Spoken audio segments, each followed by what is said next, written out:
Sungguh kita boleh memuji Tuhan karena Tuhanlah Sang Juru Selamat kita yang hidup. Dialah penolong kita. Saya undang jemaat untuk bangkit berdiri. Kita mau menyambut pendeta dan seluruh penatua untuk memasuki ruangan ibadah.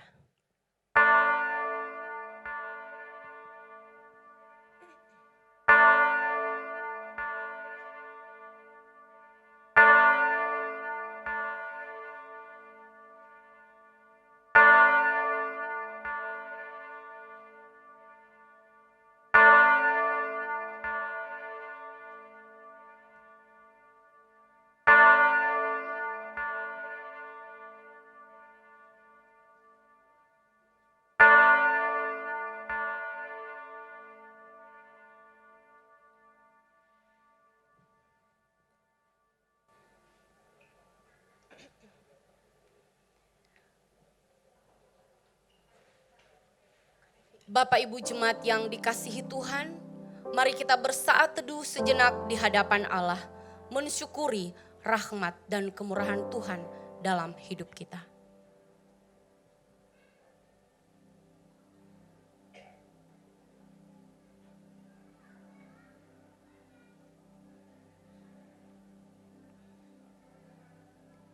Pujilah Tuhan, hai segala bangsa. Megahkanlah Dia, hai segala suku bangsa. Sebab kasih-Nya hebat atas kita dan kesetiaan Tuhan untuk selama-lamanya. Haleluya. Amin. Mari kita bersatu di dalam doa. Puji dan syukur kepadamu ya Allah. Terima kasih untuk hari ini. Hari yang Tuhan jadikan bagi kami. Hari di mana kami boleh memperingati kenaikan ke surga. Tuhan Yesus Kristus, Allah yang lahir, mati, bangkit, dan bangkit ke surga untuk menyiapkan tempat bagi kami semua. Terima kasih Tuhan untuk setiap kebaikan, anugerah yang Tuhan berikan bagi kami. Sehingga kami sore ini bersama-sama saudara seiman kami datang untuk beribadah kepadamu. Mengucap syukur atas kebaikan-kebaikan yang telah Tuhan berikan kepada kami. Terima kasih ya Tuhan. Sebentar kami akan menaikkan pujian kami, hormat dan syukur kami. Terlebih kami mau mendengarkan firman Tuhan yang mengajar kami untuk boleh mengerti lebih lagi bagaimana dengan ibadah yang sejati. Ibadah yang kami naikkan untuk hormat dan kemuliaan nama Tuhan. Ibadah yang penuh syukur Tuhan. Ibadah yang penuh dengan nyanyian, pujian, dan hormat syukur kami kepada Tuhan. Karena Tuhan telah begitu baik kepada kami. Engkau menyempatkan kami Tuhan, ketika Engkau naik ke surga, memberikan kesempatan kepada kami semua untuk meneruskan kabar baik yang telah Engkau ajarkan kepada kami, kepada setiap insan Tuhan. Terima kasih Tuhan, ajari kami di sore hari ini untuk mengingat kebaikan-Mu, untuk membagikan kepada semua orang Tuhan di sekitar kami. Dan biarlah hidup kami boleh menjadi surat terbuka untuk dibaca oleh semua orang. Sehingga mereka tahu Engkau adalah Allah yang sangat mengasihi kami semua umat manusia. Terima kasih Tuhan. Kami menyerahkan setiap kami yang mengambil bagian di dalam ibadah ini Tuhan. Penata layang, pemberita firman. Secara khusus kami serahkan kepada Engkau ya Tuhan. Biarlah pemberitaan firman yang sebentar akan dibawakan oleh Bapak Pendeta Ether boleh memberkati kami, boleh menguatkan kami, boleh menegur kami Tuhan. Sehingga kami boleh mengerti ibadah yang sejati, yang menyenangkan hati Tuhan. Kami serahkan seluruh rangkaian acara ini Tuhan, jemaat yang telah hadir maupun yang masih di dalam perjalanan. Kiranya Tuhan menuntun langkah mereka Tuhan, sehingga kami boleh beribadah sore hari ini bersama-sama bersuka cita, memuji, mempermuliakan nama Tuhan. Kami serahkan rangkaian ibadah kami ini Tuhan, dari awal, pertengahan, sampai akhirnya, dalam satu nama, Tuhan kami Yesus Kristus, Allah yang hidup. Amin. Berita pengampunan dosa dan berita anugerah. Di dalam Roma 4 ayat 7 dan 8, firman Tuhan berkata, berbahagialah orang yang diampuni pelanggaran-pelanggarannya dan yang ditutupi dosa-dosanya. Berbahagialah orang dosanya tidak diperhitungkan Tuhan. Amin. Jemaat dipersilakan untuk duduk kembali.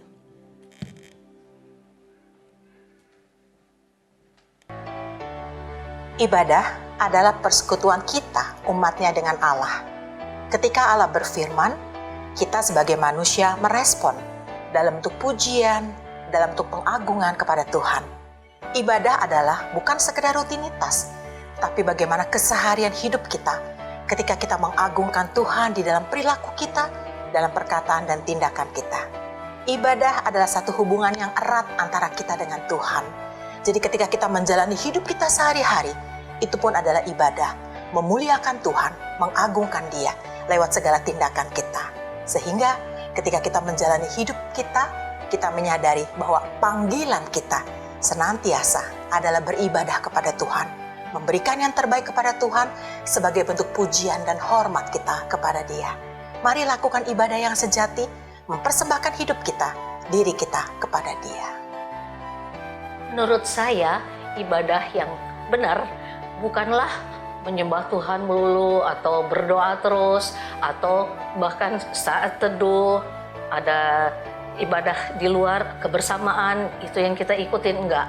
Menurut saya yang ada di Matius 22 ayat 39, selain kita menghormati Allah kita juga mengasihi sesama kita. Jangan kita melihat orang dari sebelah mata ya, kita mengasihi mereka sama seperti kita mengasihi diri sendiri.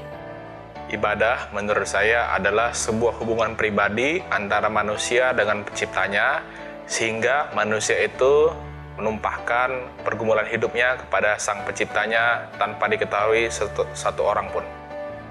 Ibadah menurut aku adalah bentuk kita sebagai pengikut Kristus di dalam penyerahan pengabdian kita dan memuliakan Tuhan. Tapi terkadang menurut orang lain ibadah adalah bagaimana mereka datang ke gereja, itu ibadah. Tapi menurut aku ibadah tidak hanya di gereja saja, tapi di kehidupan sehari-hari, bagaimana kita bisa mengabdi kepada Tuhan melalui pikiran kita, hati kita, jiwa kita kasih buat memuliakan Tuhan, baik di tempat kita bekerja, di tempat kita bergaul, di keluarga kita. Itulah bentuk ibadah kita kepada Tuhan.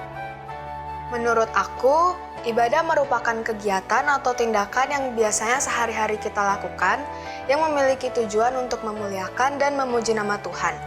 Dalam lingkungan sekolah, mungkin ibadah bisa dilakukan dengan membantu teman dalam memahami materi yang disampaikan guru atau mengajak teman untuk beribadah bersama di gereja. Seringkali kita berpikir, ibadah hanya cukup datang ke gereja. Tetapi dalam Roma 12 ayat pertama sampai ke-8 menjelaskan bahwa sesungguhnya ibadah yang sejati adalah ketika kita mempersembahkan tubuh kita sebagai persembahan yang hidup.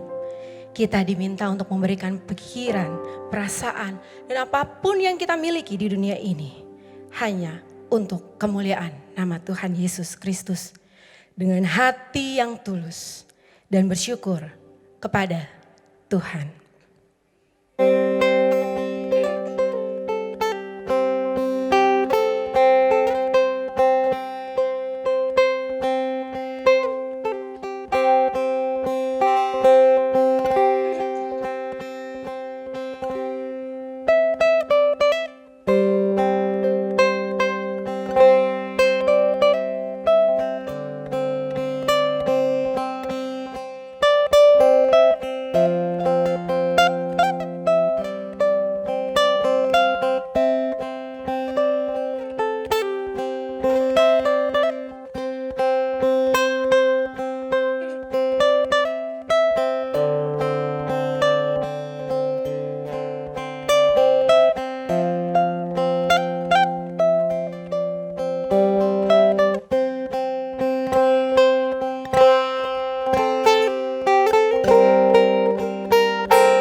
arti ibadahmu kepada Tuhan bila tiada hati tulus dan syukur?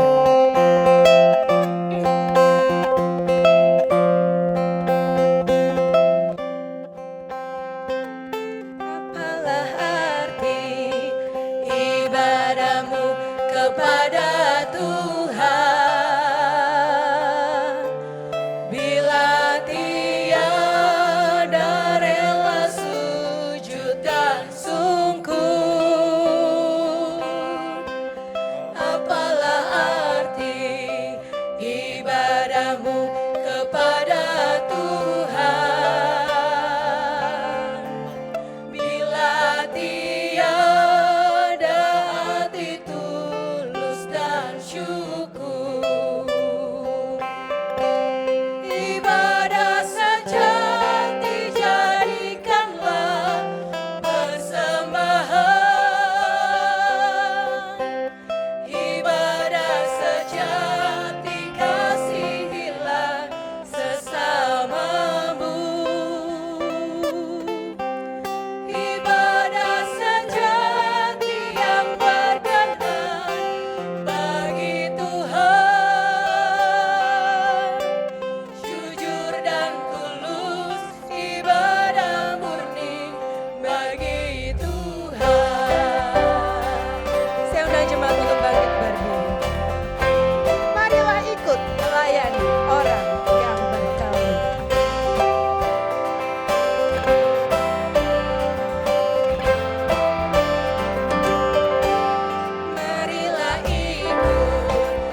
aku ibadah itu dimana ibadah adalah sebagai wujud rasa syukur kepada Tuhan dengan mempersembahkan seluruh tubuh untuk melayani Tuhan. Ibadah menurutku adalah kegiatan atau pekerjaan sehari-hari yang kulakukan baik itu di kantor, nge-zoom, ya, atau ketika ngobrol sama orang-orang yang merefleksikan bagaimana aku harus bersikap gitu sesuai dengan firman Tuhan. Ibadah merupakan sebuah respon kita terhadap kebaikan Tuhan di dalam kehidupan kita. Ibadah merupakan sebuah perjumpaan dengan Kristus, bukan hanya sebagai rutinitas yang kita lakukan setiap minggu, tetapi merupakan ucapan syukur kita terhadap kebaikan Tuhan di dalam setiap kehidupan kita. Ibadah menurut saya adalah di mana kita mengungkapkan kasih kita, di mana kita bisa mengasihi sama artinya dengan kita juga mengasihi Tuhan. Sekian dari saya, terima kasih. Menurut saya, Tuhan melihat hati bukan hanya tindakan. Ibadah yang sejati bukan karena pencitraan atau kebiasaan, tetapi mengingatkan kita bahwa ibadah tanpa hati adalah sia-sia. Datang dengan tulus, dengan kasih, bukan karena pamrih. Menurut saya, ibadah bukan merupakan rutinitas setiap minggu, tetapi merupakan cara kita mengekspresikan kasih Kristus buat kehidupan kita. Kristus sebagai penebus telah hidup dalam diri kita, dan lewat ibadah itu kita memulai untuk hidup di dalam Kristus dan bersekutu dengan jemaat.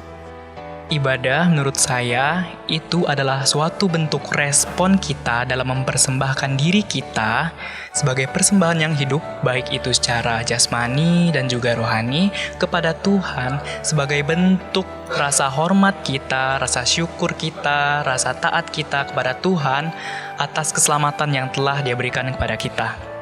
Bagi saya pribadi, ibadah bukan hanya sebuah rutinitas, melainkan respon yang harus manusia itu lakukan, dan wujud ketaatan kepada Allah dilakukan dengan menyembah secara tulus, dan itu merupakan ibadah yang sejati.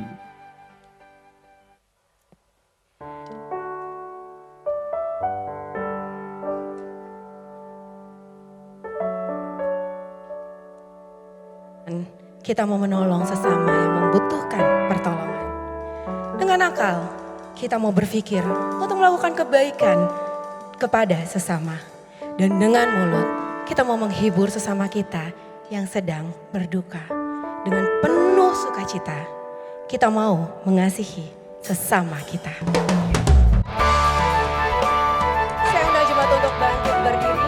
Kita mulai berikan salam satu dengan yang lain. Dan katakanlah, aku masih hidup di dalam Tuhan.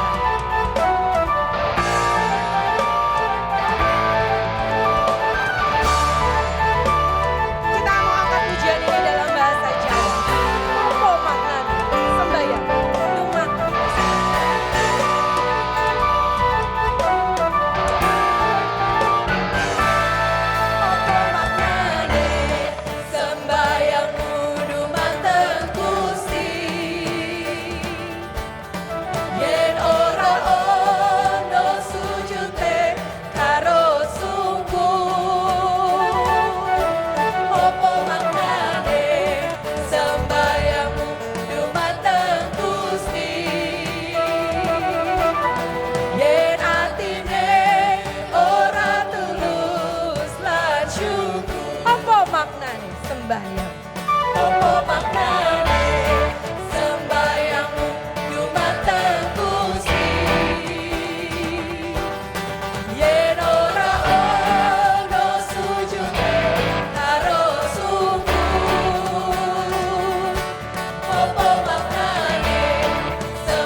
ibadah adalah respon manusia kepada Allah atas kasih, anugerah, dan keselamatannya melalui pengorbanan Tuhan Yesus Kristus di atas kayu salib.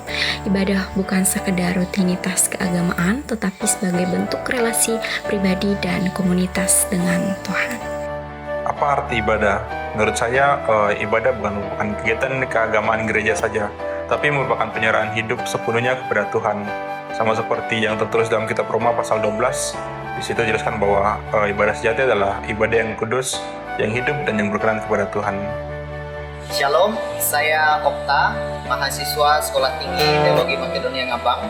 Arti ibadah menurut saya adalah penyerahan diri kita secara total kepada Tuhan, mencakup berbagai aspek, pikiran, tindakan, perkataan, dan seluruh hidup kita sehari-hari dipersembahkan kepada Allah yang hidup dan yang benar. Dengan kata lain, kita hidup mengakui bahwa kita berada di bawah kedaulatan Tuhan itu sendiri. Menurut saya, ibadah itu adalah datang kepada Tuhan, berdoa, memuji Tuhan, bersyukur, dan bersaksi. Baiklah, saya akan menjawab pertanyaan dari apalah arti ibadahmu kepada Tuhan. Nah, menurut saya sendiri, ibadah itu adalah bagaimana cara kita datang kepada Tuhan dengan hati yang benar-benar ingin untuk menyembahnya dan memujinya. Dari saya sendiri, saya ingin mempersembahkan seluruh hidup saya kepada Tuhan dengan melakukan setiap hal yang menjadi kehendak-Nya. Biarlah kita mau selalu berdoa dan taat dalam melakukan perintah Allah. Rindu mendengarkan firman Tuhan, memberikan waktu, tenaga, dan materi yang kita miliki. Serta tekun dan rendah hati, memberikan talenta dan diri kita untuk mau hidup melayani Tuhan. Sungguh, tiada yang lebih indah selain ku melayani Yesus.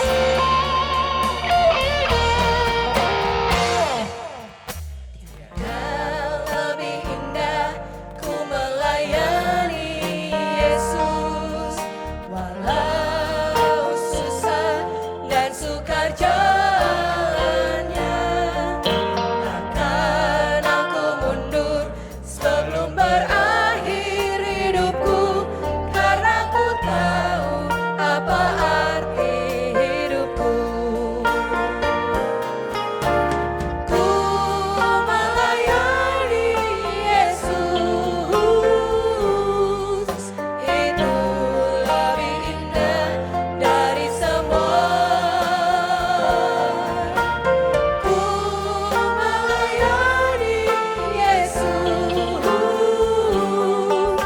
itu lebih manis dari semuanya.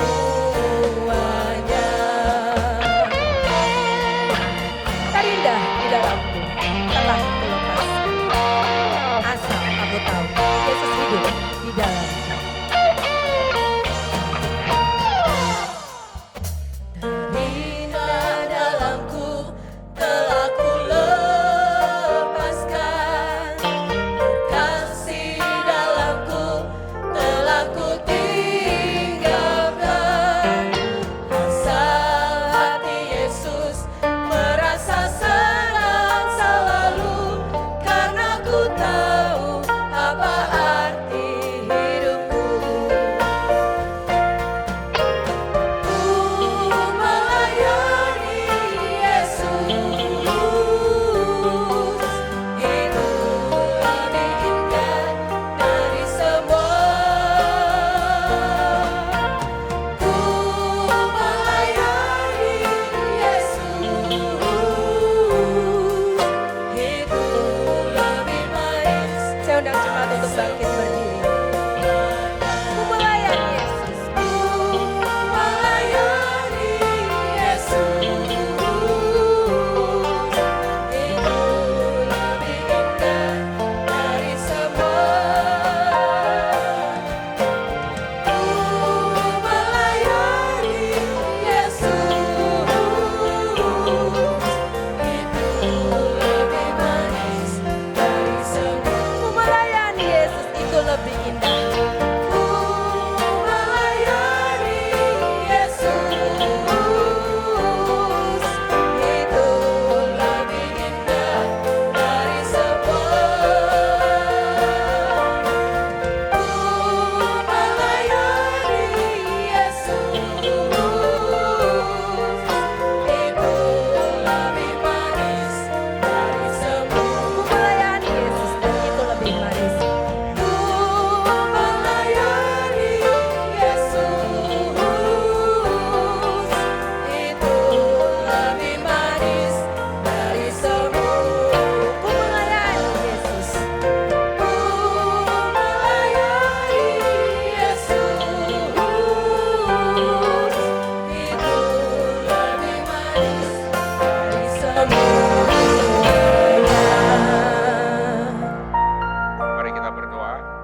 Bapa di surga, kami berterima kasih di hari yang sudah direncanakan ini adalah hari yang bukan kebetulan, tetapi hari yang akan dicatat sebagai hari yang bersejarah, khususnya untuk Gereja Reformasi Indonesia. Kami berdoa ya Tuhan, biar acara hari ini pada saat memperingati kenaikan Tuhan Yesus ke sorga, sekaligus peneguhan gembala dan pengurus Sinode Gereja Reformasi Indonesia, dan semua pelayan-pelayan Tuhan yang akan menjabat baik secara nama dalam struktur ataupun secara aktivis yang akan melayani di dalam rumah Tuhan yang Tuhan percayakan ini. Kami berdoa biar hari ini sekali lagi semua rangkaian acara baik dari awal sampai akhir, biar kehendak Tuhan yang terjadi, Tuhan yang memanggil hamba-hambanya, Tuhan yang menetapkan hamba-hambanya, dan Tuhan yang mengutus hamba-hambanya. Terima kasih ya Tuhan, berkati setiap kami, dengar doa kami. Dalam nama Tuhan Yesus kami berdoa. Amin. Silakan duduk. Selamat sore Bapak Ibu Saudara sekalian. Bersyukur hari ini hari yang sangat bersejarah, terutama selain kita memperingati hari kenaikan Tuhan Yesus, hari ini banyak hamba-hamba Tuhan di sini ya. Dan hari ini juga hari yang bersejarah untuk Sinode Gereja Reformasi Indonesia. Dan hari ini saya dikasih tema berhubungan dengan ibadah yang sejati yang dikaitkan dengan hidup melayani. Mari kita melihat di dalam Injil Yohanes di pasal yang ke-14. Kita akan melihat Yohanes pasal yang ke-14, ayat yang kita akan baca selalu orang bacakan di hari kedukaan. Tapi hari ini bukan tema kedukaan, ini tema kenaikan. Yohanes pasal yang ke-14, saya akan ajak kita melihat di ayat yang kedua dan ayat yang ketiga. Yohanes 14 ayat kedua dan ayat yang ketiga kita akan baca sama-sama.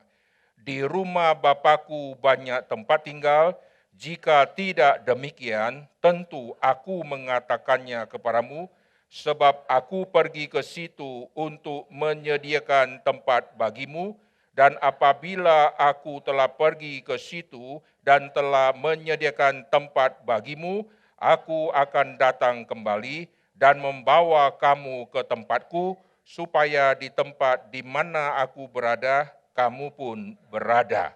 Saya ajak kita melihat di dalam kitab Kejadian pasal yang kedua, di ayat yang ke-15. Kejadian pasal yang kedua di ayat yang ke-15, demikian firman Tuhan. Tuhan Allah mengambil manusia itu dan menempatkannya dalam Taman Eden untuk mengusahakannya dan memelihara taman itu. Perhatikan kata mengusahakan. Oke, nanti kita akan singgung. Sekarang kita lihat diam kitab Keluaran di pasal yang ketiga. Keluaran pasal yang ketiga di ayat yang ke-15. Keluaran 3 ayat ke-15, demikian firman Tuhan. Selanjutnya berfirmanlah Allah kepada Musa, beginilah kau katakan kepada orang Israel, Tuhan Allah nenek moyangmu, Allah Abraham, Allah Ishak dan Allah Yakub telah mengutus aku kepadamu, itulah namaku untuk selama-lamanya, dan itulah sebutanku turun-temurun. Saya baca ayat ke-12, bukankah aku akan menyertai engkau? Inilah tandanya bagimu bahwa aku yang mengutus engkau, apabila engkau telah membawa bangsa itu keluar dari Mesir, maka kamu akan beribadah kepada Allah di gunung ini. Perhatikan kata beribadah ini. Nah, perhatikan dalam seluruh kitab suci dari halaman awal kitab Kejadian sudah memasukkan tema tentang ibadah. Tema ibadah tersembunyi di dalam kitab Kejadian pasal yang kedua, di ayat ke-15 tadi, Tuhan menempatkan manusia di Taman Eden untuk mengusahakannya. Bahasa asli yang dipakai adalah avoda. Avoda ini mengandung 3 arti yang sangat-sangat penting yang nanti terus akan muncul di dalam seluruh kitab suci untuk kita memahami tema ibadah. Orang selalu mengkaitkan kalau ibadah berarti ada hari yang sudah ditetapkan, ada jam yang sudah ditetapkan, ada liturgi, dan ada pembicara, ada nyanyi, ada doa berkat, itulah ibadah.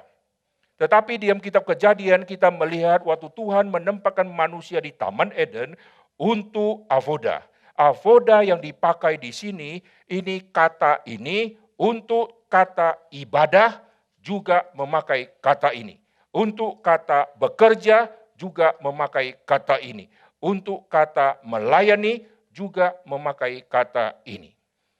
Apa yang Alkitab mau sampaikan, satu kata ada 3 makna yang sangat-sangat penting.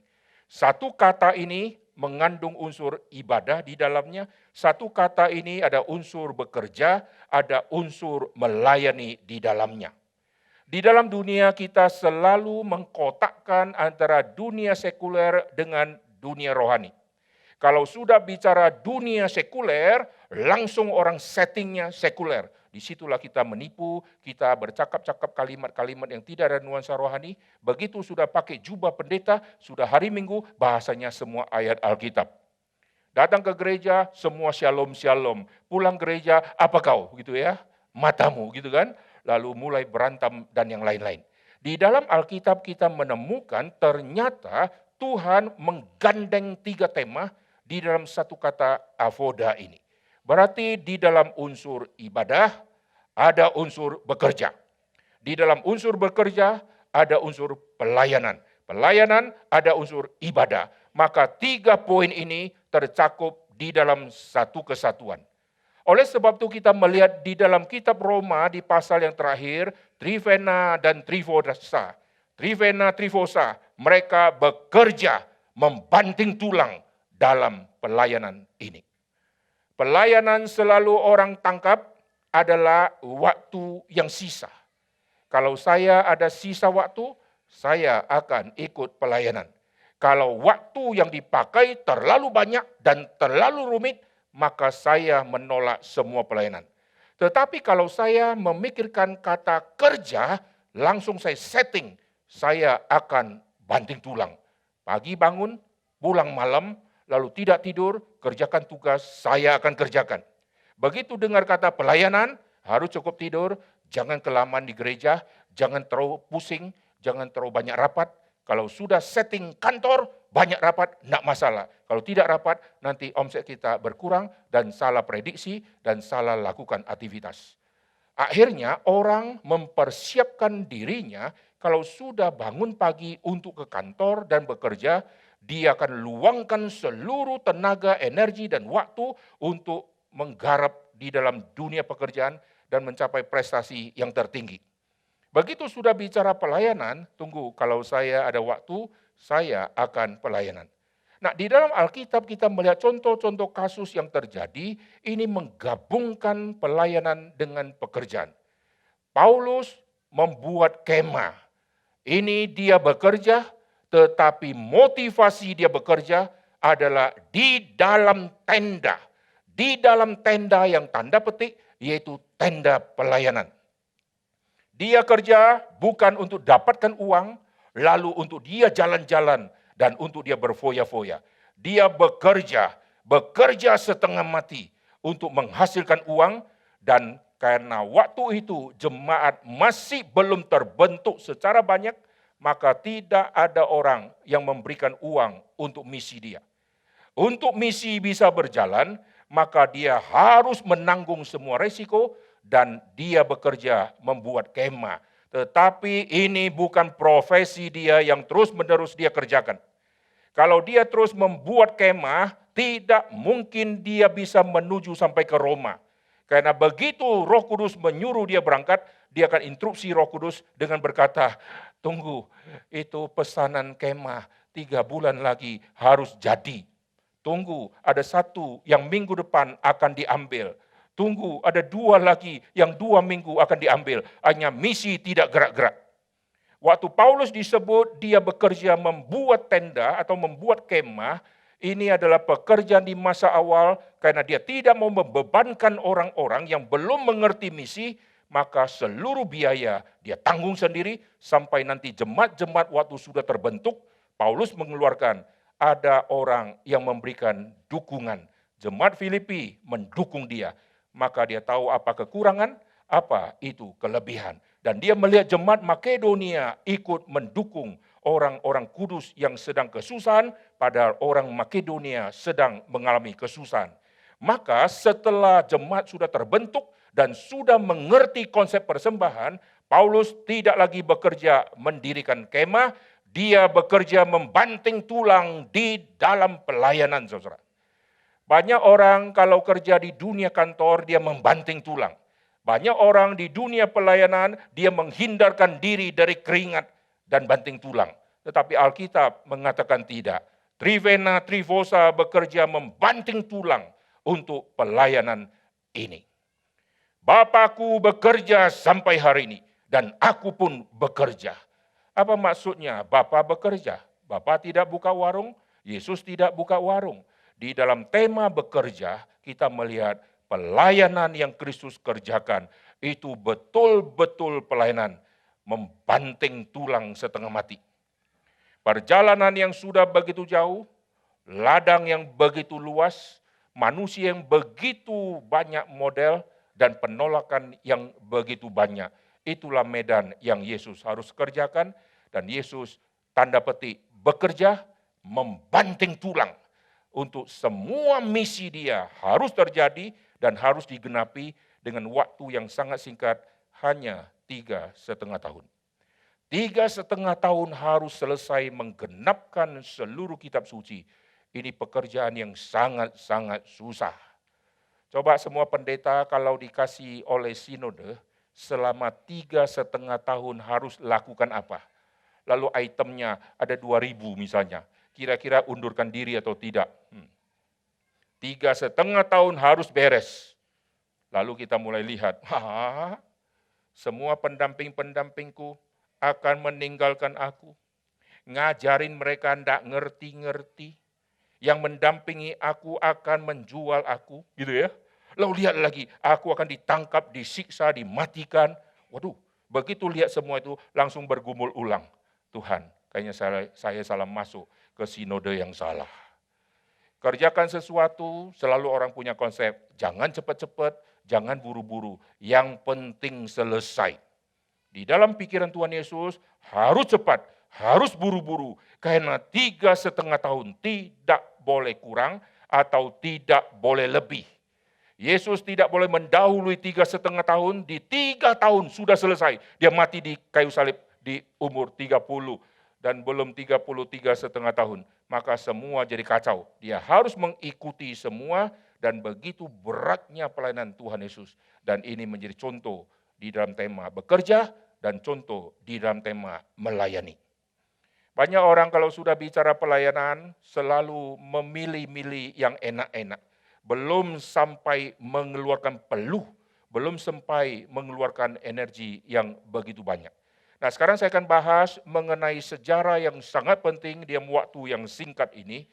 Tuhan yang menyiapkan wadah untuk kita bekerja, untuk kita melayani, dan untuk kita ibadah. Wadah pertama yang Tuhan siapkan itulah bumi, dan dipersempit lagi itulah Taman Eden. Di Taman Eden itulah kita melihat ibadah terjadi. Kita mengerti tema ibadah adalah bagaimana manusia berrelasi sama Tuhan dan Tuhan berrelasi sama manusia. Harus dua arah, tidak boleh satu arah. Kalau satu arah, itu ibadah-ibadah agama-agama yang di dunia-dunia yang tidak menerima Tuhan. Mereka memanggil Allah mereka tidak pernah komunikasi sama mereka. Mereka terus berbicara, Allah mereka tidak pernah berbicara. Maka tema ibadah bukan hanya kita yang berbicara, tapi Allah yang berbicara. Bukan saya yang mau melakukan, Tuhan yang memberikan petunjuk, barulah saya bisa melakukan. Maka Adam dan Hawa ditaruh di Taman Eden, ini tema ibadah, dan Tuhan yang menetapkan dia harus lakukan apa yang Tuhan diperkenan. Maka mereka akan mengusahakan taman, karena ini adalah tema yang nanti pelan-pelan akan makin clear, Tuhan mau nyatakan apa? Waktu di Taman Eden tidak perlu dirikan gereja, karena belum ada gedung. Maka perjumpaan Adam dengan Hawa, dengan Tuhan, inilah persekutuan yang sangat-sangat sedikit orangnya, tetapi persekutuan yang mewakili seluruh umat manusia. Karena waktu itu hanya ada Adam dan Hawa. Dan karena dosa masuk, maka seluruh avoda ini menjadi rusak. Ibadah menjadi rusak, pelayanan menjadi rusak, pekerjaan menjadi rusak. Akhirnya ibadah manusia tidak lagi mengutamakan Tuhan, karena manusia sudah mentuhankan diri sendiri dengan memakan buah ingin menjadi Tuhan.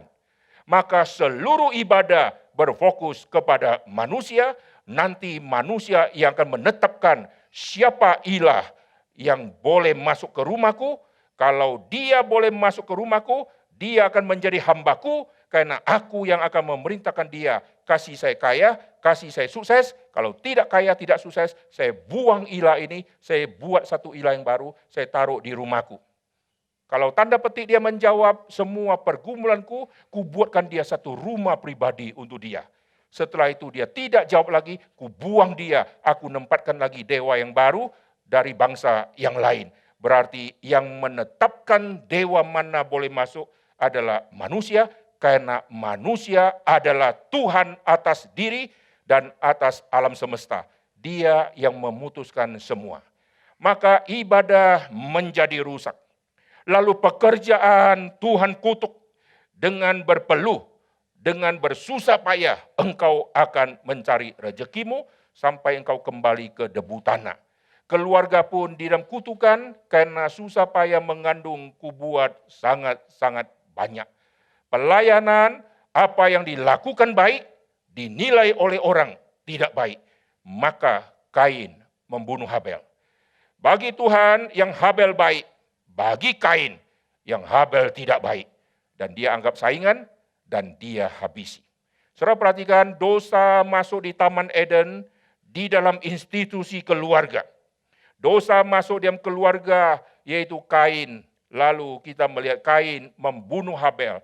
Ini di dalam institusi ibadah. Kain nanti punya keluarga, lalu Kain sebelumnya dia membunuh si Habel. Ini konteksnya ibadah. Ibadah sudah tercemar, pekerjaan sudah tercemar, pelayanan sudah tercemar. Maka kita melihat awalnya Tuhan siapkan wadah untuk avoda ini bisa berjalan dengan baik, tapi kalau sudah dirusak oleh dosa, maka Tuhan akan menetapkan kembali, tetapi bukan lagi konteksnya taman.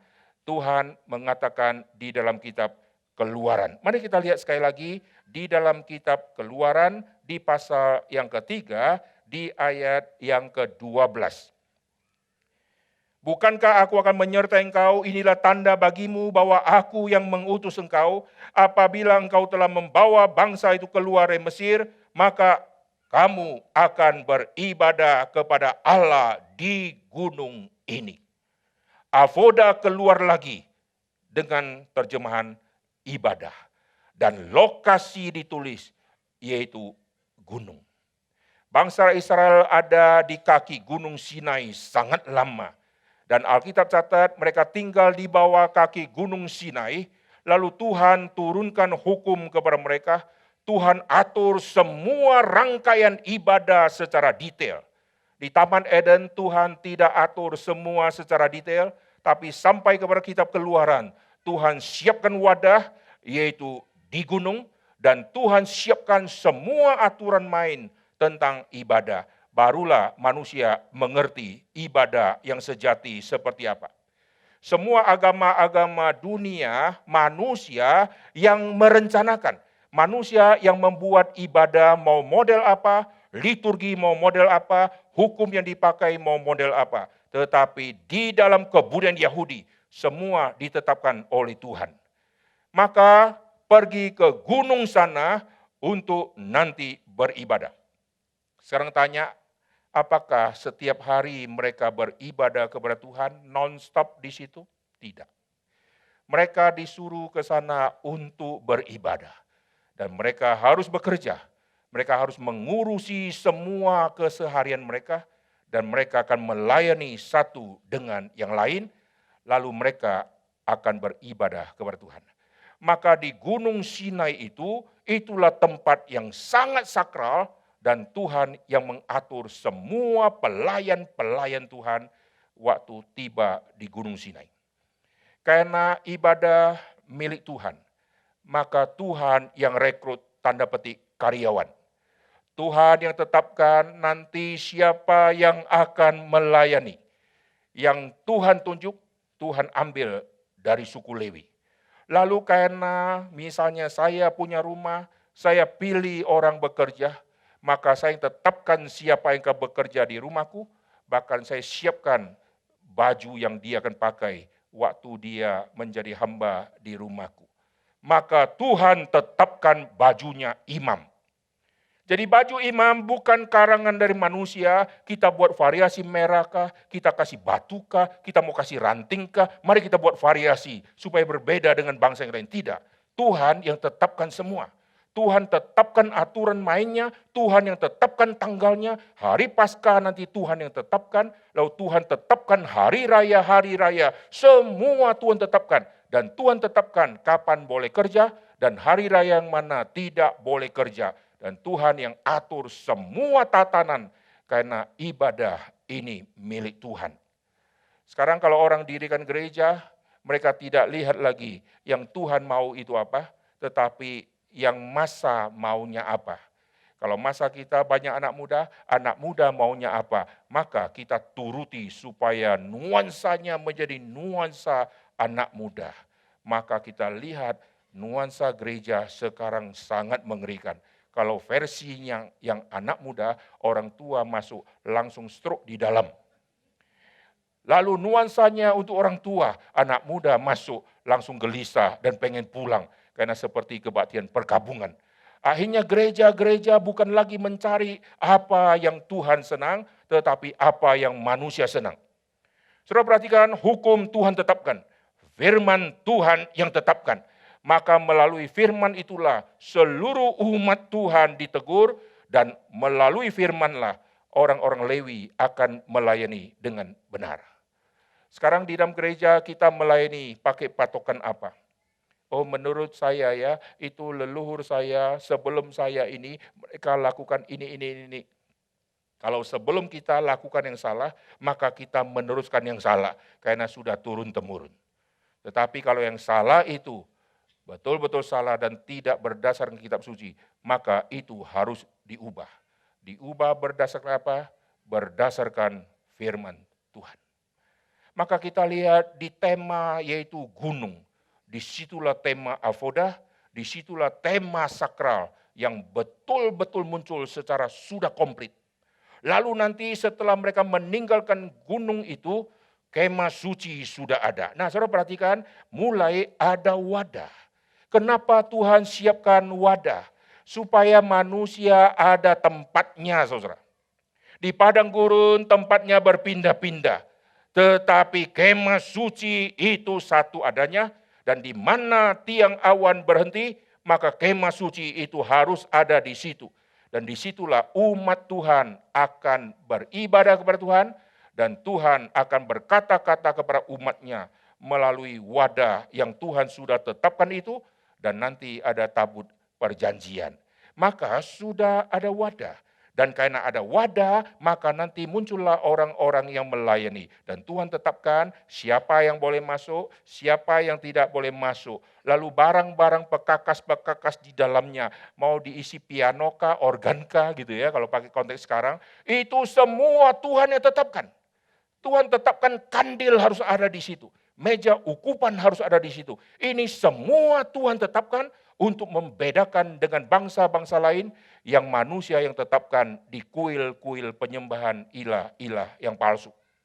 Ilah-ilah palsu dikasih apapun terima saja. Karena ilah yang palsu adalah ilah yang mati. Tapi Tuhan yang hidup, Tuhan yang mengatakan kalau engkau langgar, engkau pasti mati. Dan Tuhan menetapkan kesakralan di dalam ibadah. Maka bangsa Israel waktu itu mereka melayani Tuhan dengan hati yang takut akan Tuhan, mereka bekerja, mereka melayani, mereka beribadah, semua di dalam satu paket dan tidak terkotak-kotak. Karena waktu itu mereka tidak urus lagi batu bata, mereka akan pindah-pindah, kemas-kemas barang, mereka capek-capek kemas barang. Dalam rangka apa? Dalam rangka mengikuti Tuhan, dalam rangka ibadah kepada Tuhan. Lalu mereka perlu siapkan makanan. Mana yang Tuhan kasih mereka mesti siapkan, mereka mesti sajikan. Setelah makan mungkin mereka mesti cuci-cuci, mesti beres-beres. Mereka harus bekerja, ibu rumah tangga harus bekerja. Laki-laki juga harus melakukan aktivitas. Tapi semua aktivitas itu di dalam satu payung yang besar, yaitu ibadah kepada Tuhan. Maka perpindahan dari satu tempat ke tempat yang lain, kita melihat bangsa Israel terus melayani, dan waktu itu mereka ada di tengah-tengah kondisi yaitu padang gurun. Maka sampai kepada zaman Daud melihat, oh ini tidak bisa, rumah Tuhan kenapa pindah-pindah? Orang-orang punya rumah satu persatu permanen. Ila punya gedung yang begitu besar dibangun oleh manusia. Lalu perlu ada rumah Tuhan. Kalau perlu ada rumah Tuhan, berarti manusia akan bangun. Tetapi waktu manusia mau bangun, pakai desain model apa? Maka waktu mau desain, mau bangun, Tuhan yang interupsi, Tuhan memberikan roh kepintaran kepada orang tertentu, Tuhan menambahkan bijaksana kepada Salomo yang belum pernah dirikan rumah Tuhan, tetapi bisa dirikan rumah Tuhan dengan indahnya luar biasa. Nah, saudara lihat peralihan dari taman, lalu menuju ke gunung, lalu ke padang gurun yang terus-menerus berpindah, sampai akhirnya rumah Tuhan sudah ada yang permanen. Tuhan siapkan wadahnya lagi. Mula-mula tabut dipindah-pindah sampai ke Shilo, sampai nanti di rumah Tuhan yang permanen sudah dibangun, disitulah mereka berhenti dari berpindah, dan disitulah mereka melakukan semua aturan ibadah berdasarkan Gunung Sinai yang Tuhan kasih petunjuk itu. Lalu mereka mulai beribadah, tapi karena dosa sudah masuk di dalam lingkungan ibadah, maka kita melihat sejak dari zaman manusia jatuhkan dosa, ibadah sudah diselewengkan. Kain membunuh Habel di dalam rangka ibadah. Lalu perhatikan bangsa Israel waktu Musa naik ke gunung. Mereka beribadah mendirikan lembu emas. Dan Tuhan bantai habis mereka. Nanti sampai kepada zaman Imam Eli, Tuhan bantai si Imam Eli ini dengan anaknya yang melakukan kesalahan. Dan Tuhan vonis semua Lewi-Lewi yang melakukan tindakan yang tidak sesuai dengan aturan. Tuhan bunuh Akan karena mengambil barang yang dikhususkan untuk Tuhan. Saudara perhatikan bagaimana Tuhan mempertahankan ibadah yang murni, tidak boleh ada kecurangan di dalamnya. Sampai waktu bait suci sudah jadi. Wah, semua orang Yahudi begitu senang, orang Israel begitu bangga. Rumah Tuhan sudah ada.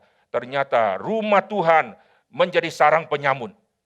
Maka Tuhan izinkan nanti hancurnya semua bait suci yang dibangun oleh Salomo, lalu nanti dibangun kembali di dalam zaman Ezra dan Nehemia. Setelah bangun kembali, mereka tetap melakukan dosa yang sama di dalam wilayah ibadah itu. Mereka beribadah sudah tidak lagi seperti yang Tuhan mau. Mereka sibuk-sibuk melayani, mereka melayani diri sendiri. Mereka sibuk-sibuk bekerja, mempersiapkan semua yang akan dipakai dalam ibadah. Tapi Tuhan sudah meninggalkan baitnya. Di kitab Yehezkiel pasal yang ke-10, Tuhan meninggalkan baitnya. Mereka melayani terus-menerus giat, tapi Tuhan sudah tidak ada. Maka sampai kepada Yohanes pasal yang kedua, Tuhan mentegakkan kembali tempat ibadah yang sejati. Tempat ibadah yang sejati bukan lagi satu wadah seperti ada kemah suci, seperti ada bait Allah. Dan Yohanes pasal kedua, Yesus yang akan menjadikan semua itu satu penggenapan yang sukses. Rombak bait Allah ini aku akan dirikan di dalam 3 hari. Yang dimaksud baik Allah adalah dirinya sendiri. Nah, saudara perhatikan perubahan tema ibadah yang sangat penting sekarang berfokus sentral kepada Kristus. Karena Kristus kepala gereja, Kristus adalah bait itu sendiri.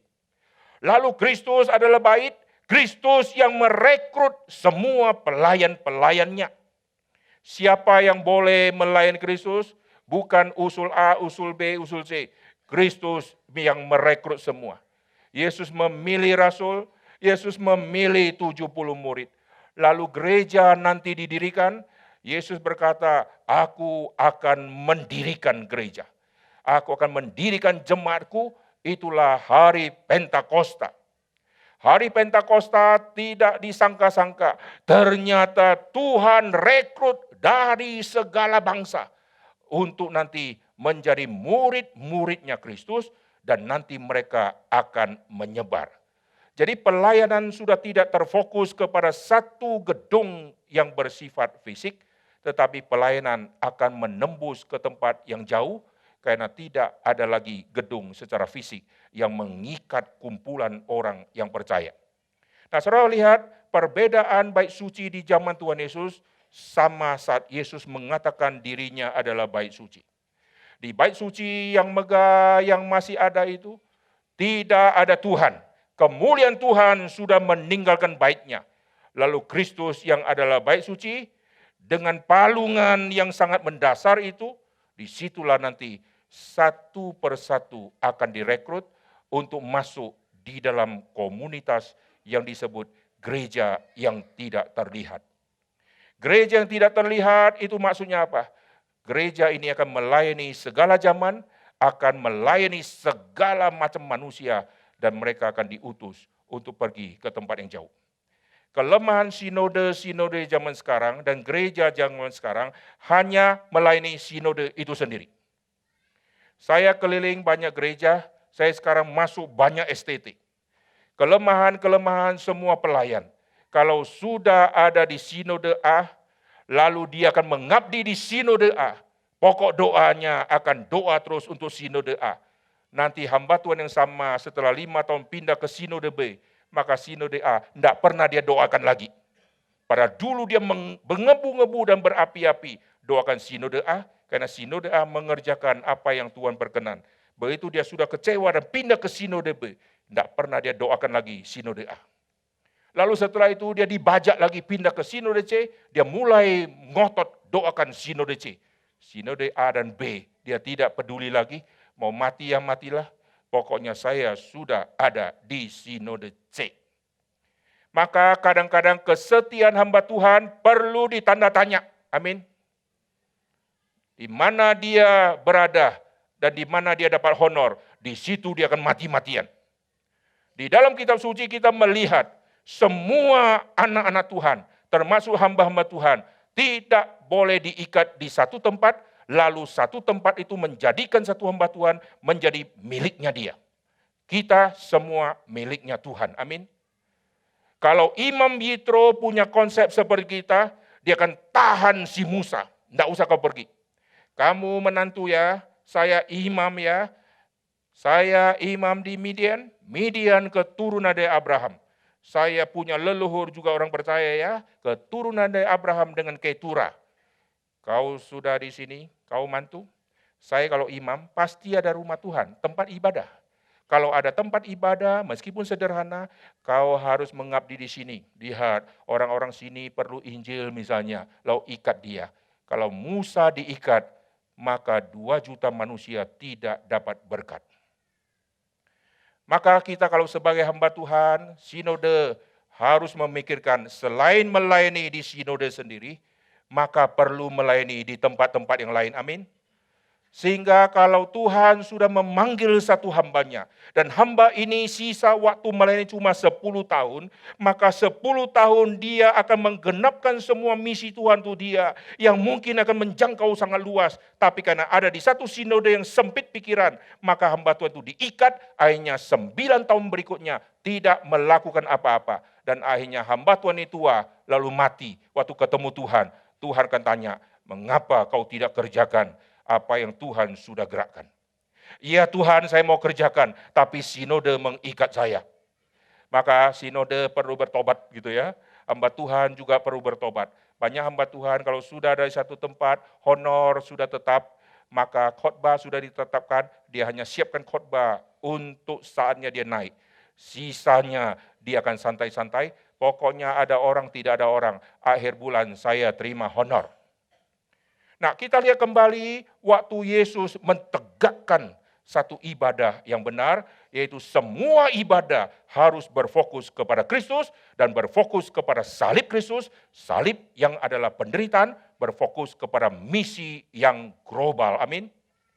Lalu sampai Yohanes pasal ke-14, Yesus berkata dia akan pergi, dia akan siapkan tempat. Saudara perhatikan, di bumi Tuhan siapkan tempat, ada Eden, ada gunung, ada padang gurun, lalu ada bait suci, ada kemah suci, Tuhan siapkan tempat. Ada Yerusalem, semua Tuhan siapkan. Lalu sampai kekekalan, Tuhan juga siapkan tempat. Kata yang dipakai untuk tempat, ini berhubungan dengan tempat untuk bekerja. Jadi jangan kira kita kalau sudah mati, kita sudah stop bekerja. Memang kita stop bekerja dalam arti cari nafkah, tetapi kita tetap bekerja dalam arti 3 poin tadi, yaitu ada unsur ibadah, ada unsur pelayanan, dan ada unsur terus melakukan segala sesuatu. Kalau tidak bekerja dan tidak pelayanan, maka di sorga kita pasti bosan dan pengangguran di situ. Di bumi, di gereja yang kecil saja hamba Tuhan melayani setengah mati. Lalu sudah mati, lalu di tempat yang baru, di situ nganggur semua. Lucu saudara, di sana akan sangat-sangat sibuk. Karena jadwalnya pasti sangat padat, betul nggak? Di bumi saja gereja kalau tidak ada jadwal, minder sama gereja sebelah. Maka buat banyak jadwal. Ada komisi wanita, komisi pria, komisi lansia, pra remaja, pra pemuda, pasca pemuda. Wih, banyak bener gitu ya. Lalu KU1, KU2, sekolah minggu, buat sebanyak-banyaknya. Dan hamba Tuhan sibuknya luar biasa. Lalu setelah mati, kita pelayanan jadi santai, hanya nyanyi saja. Tidak saudara, di sana pasti banyak persiapan-persiapan yang harus dikerjakan. Tetapi Tuhan tidak menyatakan kepada kita, tapi semua kesibukan di tempat yang baru sana, itu kesibukan dengan tidak ada tangisan air mata, dan tidak ada keringat, tidak ada peluh, tetapi penuh dengan sukacita. Amin. Disitulah wujud ibadah yang sejati, wujud bekerja yang sejati, dan wujud melayani yang sejati. Intinya semua kita dipersiapkan untuk menuju ke tempat yang baru, menuju ke tempat yang sangat-sangat sibuk. Bayangkan kita berjumpa dengan semua orang kudus sepanjang zaman. Kalau satu gereja isinya orang kudus cuma 10. Kita pun sudah pusing kepala hadapin yang 10 karena anaknya ada 20. Coba kalau gerejanya ada 1000, pusing kepala tidak? Pusing ya? Sesama jemaat layani jemaat itu pusing kepala saudara ya. Sampai ke surga, ketemu semua orang percaya segala zaman, rame saudara. Dan saling melayani. Kalau pakai konteks sekarang, sibuk saudara. Tidak ada yang santai di situ. Tapi sibuknya di sana, tidak ada tangisan air mata, tidak di dalam dosa, tapi sukacita, disitulah ibadah yang sejati Tuhan akan pulihkan. Nah sekarang saya kasih kesimpulan, jadi kita yang ada di bumi, mari kita melayani dengan membanting tulang, amin. Jangan hanya bekerja di dunia kantor membanting tulang, melayani ada unsur bekerjanya, beribadah ada unsur bekerjanya, beribadah ada unsur melayaninya, maka avoda ini akan terjadi jikalau kita melayani seperti yang Tuhan mau. Mari kita berdoa. Bapa di surga, kami berterima kasih untuk apa yang sudah kami dengarkan ini.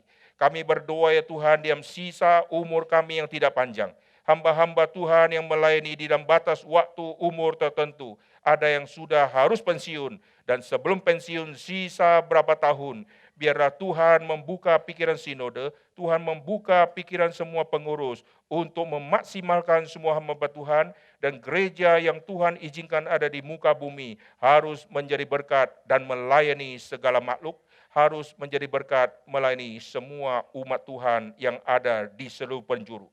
Barulah kami disebut anak-anak Tuhan yang menjadi berkat bagi bangsa dan negara, menjadi berkat bagi kerajaan Allah. Tuhan berkati gereja reformasi di tempat ini, Tuhan berkati peneguhan gembala, Tuhan berkati semua pengurus-pengurus di dalam sinode dan semua pelayan-pelayan. Biar semua yang melayani berfokus kepada kerajaan Allah, sehingga Tuhan tidak meninggalkan gereja ini, kemuliaan Tuhan terus dinyatakan di tempat ini, dan Tuhan hadir di tempat ini. Dengar doa kami, dalam nama Tuhan Yesus kami berdoa. Amin. Oke, saya serahkan kepada MC. Aku percaya kepada Allah, Bapa Maha Kuasa, Halik langit dan bumi, dan kepada Yesus Kristus anaknya yang tunggal Tuhan kita, yang dikandung dari Roh Kudus, lahir dari anak darah Maria, yang menderita sengsara di bawah pemerintahan Pontius Pilatus, disalibkan, mati dan dikuburkan, turun dalam kerajaan maut. Pada hari yang ketiga, bangkit pula di antara orang mati, naik ke surga, duduk di sebelah kanan Allah, Bapa yang Maha Kuasa. Dan dari sana ia akan datang untuk menghakimi orang yang hidup dan yang mati. Aku percaya kepada Roh Kudus, gereja yang kudus dan am, persekutuan orang kudus, pengampunan dosa, kebangkitan orang mati, dan hidup yang kekal. Amin. Jemaat dipersilakan duduk kembali.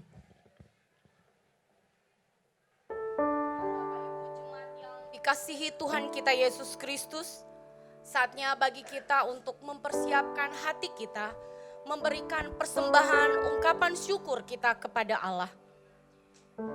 Ada 2 amplop persembahan yang akan dibagikan, yaitu amplop abu-abu untuk operasional GRI masuk kantong hitam. Amplop biru untuk ucapan syukur Hari Raya Gerejawi masuk kantong merah.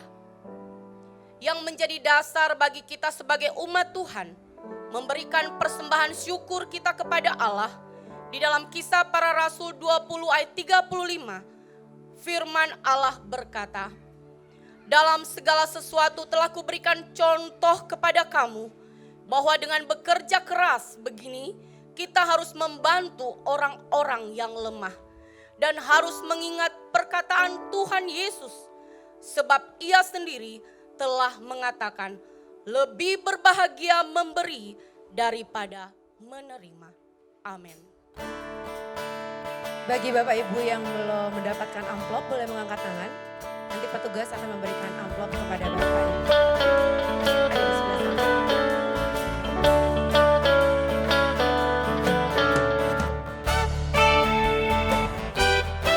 Ku beri persembahan pada Tuhan.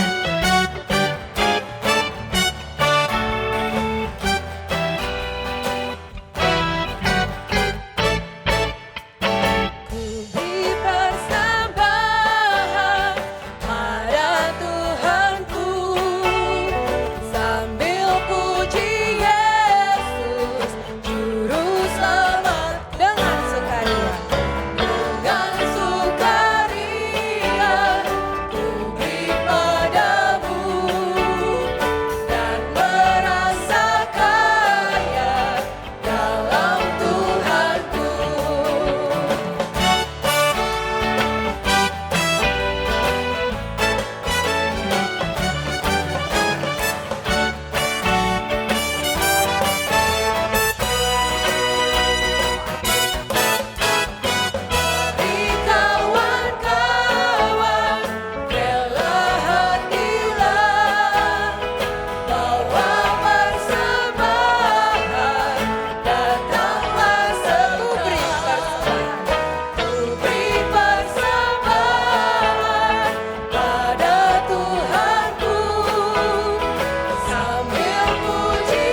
Allah Bapa pencipta langit dan bumi, Allah yang kami kenal di dalam Yesus Kristus yang hari ini kami peringati hari kenaikan-Mu ke surga. Bapa dalam surga, bukan karena kami hebat Tuhan, tetapi karena Engkau memberi kesempatan pada kami untuk memberikan dan mengumpulkan uang ini. Seperti saat Tuhan Yesus dihampiri seorang anak yang menyerahkan 5 roti dan 2 ekor ikan. Terimalah Tuhan persembahan kami ini, dan kami mau Engkau memberkati persembahan ini, biarlah boleh berlimpah dan menjadi berkat bagi gereja-Mu dan bagi kemuliaan-Mu. Buatlah ini boleh menjadi lebih Tuhan 12 bakul, menjadi berkat bagi sesama kami di sekeliling kami. Dan kiranya nama Tuhan dipermuliakan, berkati kami sebagai jemaat-Mu, dan terima kasih untuk firman-Mu yang sudah meneguhkan iman kami. Dalam nama Tuhan kami Yesus Kristus, Tuhan yang sudah mengajar kami berdoa. Bapa kami yang ada di surga, dikuduskanlah nama-Mu, datanglah kerajaan-Mu, jadilah kehendak-Mu di bumi seperti surga. Berikanlah kami pada hari ini makanan kami yang secukupnya, dan ampunilah kami akan kesalahan kami, seperti kami juga mengampuni orang yang bersalah kepada kami. Dan janganlah membawa kami ke dalam pencobaan, tapi lepaskanlah kami dari yang jahat. Karena Engkau lah yang punya kerajaan dan kuasa dan kemuliaan sampai selama-lamanya. Amin. Yesus sudah terlebih dahulu melayani kita dengan mengorbankan nyawanya untuk menebus dosa kita semua. Marilah dengan penuh ketulusan dan rasa syukur kepada Tuhan, kita mau hidup mengasihi sesama dan setia hidup melayani Tuhan sampai akhir nanti. Jemaat dipersilakan untuk duduk.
Sungguh, biarlah kita boleh menjadikan diri kita, hidup kita, sebagai ibadah yang sejati bagi Tuhan. Kita mau angkat pujian ini bersama-sama. Ibadah sejati, jadikanlah persembahan. Ibadah sejati, jadikanlah persembahan. Ibadah sejati, kasihilah sesamamu. Ibadah sejati yang berkenan bagi Tuhan. Jujur dan tulus, ibadah murni bagi Tuhan. Ibadah sejati, ibadah sejati, jadikanlah persembahan. Ibadah sejati, kasihilah sesamamu. Ibadah sejati yang berkenan bagi Tuhan. Jujur dan tulus, ibadah murni bagi Tuhan. Jujur dan tulus, ibadah murni bagi Tuhan.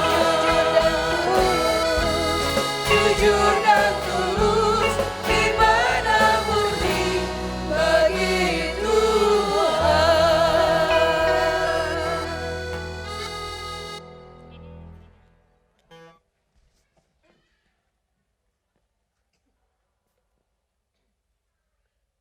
Kami bersyukur Tuhan ketika kami memperingati kenaikan Tuhan Yesus Kristus.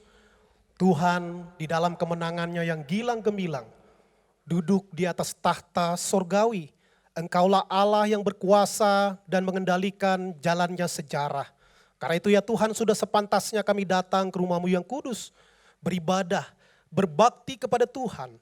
Namun ketika kami beribadah kepada Tuhan, melalui pujian yang kami nyanyikan, bahkan pujian yang dikotbahkan melalui trilogi kenaikan Tuhan Yesus Kristus di tahun ini. Lagu ini sungguh menggugah sekaligus menggugat kami untuk memeriksa kepada diri kami masing-masing. Apakah kami masih datang beribadah karena kami mengejar berkat-berkat Tuhan? Karena kami mau melakukan sesuatu sehingga Tuhan akan memenuhi segala kerakusan kami ya Tuhan. Biarlah melalui trilogi ini kami sungguh-sungguh di dalam kesadaran sepenuhnya bahwa ketika berbakti kepada Tuhan, kami harus rela sujud dan sungkur. Ketika kami berbakti kepada Tuhan, harus ada tulus dan syukur. Ketika kami berbakti kepada Tuhan, bukan hanya di dalam ruang gereja, di hari Minggu, tetapi bahkan di kehidupan keseharian kami, dimanapun kami bekerja, bahkan pekerjaan kami juga adalah ladang pelayanan kepada Tuhan. Sehingga kami bekerja, sehingga kami studi dengan penuh takut akan Tuhan. Karena segala sesuatu yang kami lakukan harus kami kerjakan untuk Tuhan. Dan bukan untuk diri kami, kepentingan kami sendiri.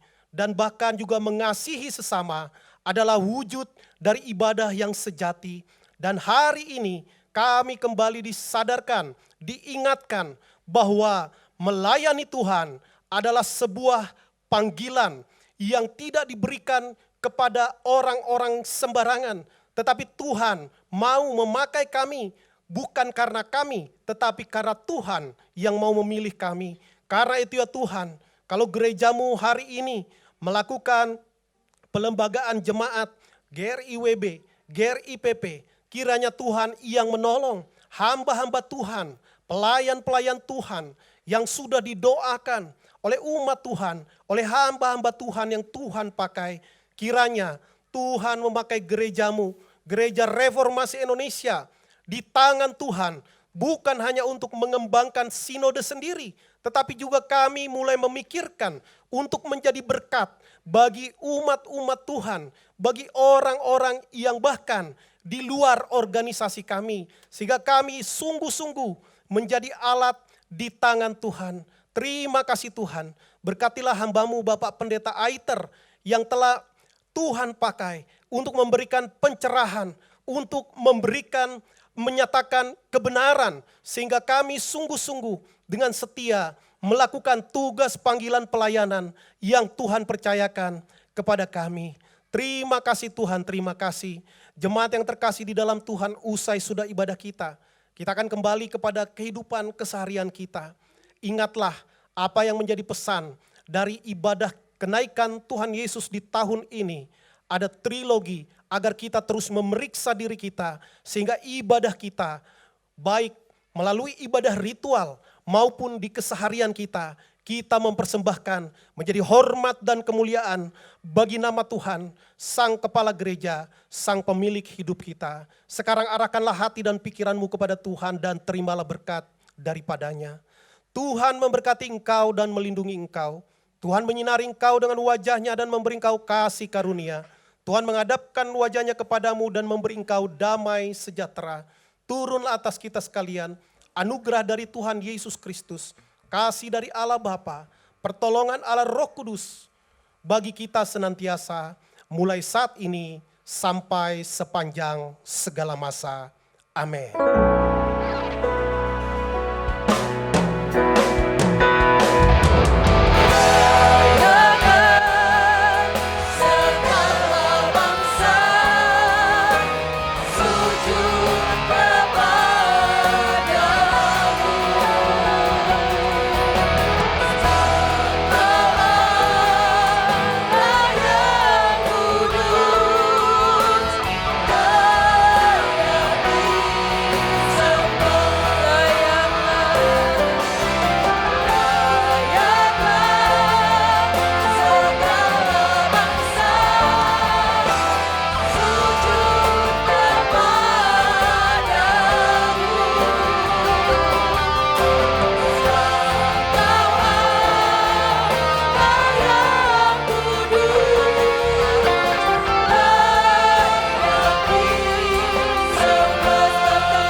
Tuhan dipersilakan duduk mengambil waktu teduh pribadi.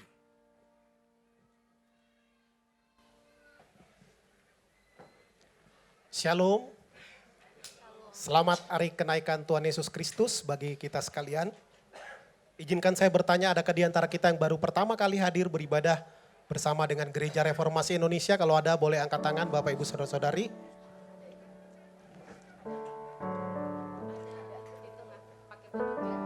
Ada 1, 2. Ya, jemaat yang terdekat boleh segera mendatangi, menyalami. Ya, selamat datang Bapak Ibu sekalian. Senang sekali kami gereja Tuhan di tempat ini menerima dengan tangan terbuka dan mengundang di kesempatan-kesempatan ibadah yang akan datang.